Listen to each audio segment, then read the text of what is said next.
অর্জুন গাছ একা ছিল ওই মাঠে।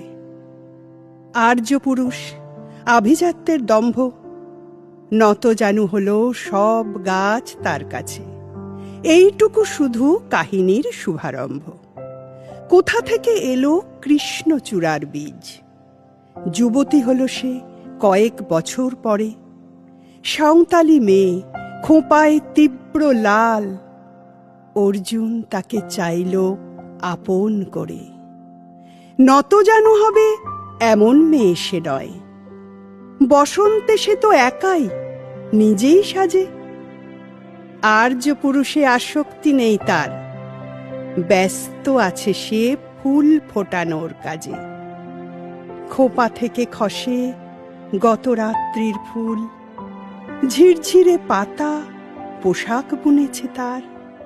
অর্জুন সে যে আর্য পুরুষ, ভাবে সব সুন্দরে একা তার অধিকার।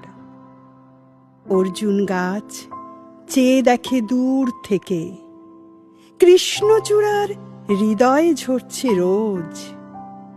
রূপ দেখে তার ধাঁধায় দুখানি চোখ, ভাবে কবে পাবে ওই হৃদয়ের খোঁজ। কাহিনী এবার শেষ করি তাড়াতাড়ি। কৃষ্ণচূড়ার জেদখানি বড় বেশি। অভিমান সেও বিকাবে না কারো কাছে, বরঞ্চ হবে বন্ধু বা প্রতিবেশী। যদিও কাহিনী এমন সহজ নয়, অর্জুনে শুধু বাকল ঝরেছে ঝড়ে।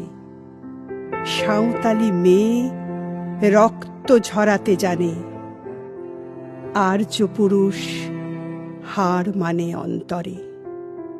পরের জন্মে অর্জুন গাছ হয়ে কৃষ্ণচূড়াকে বন্ধুর মতো দেখো।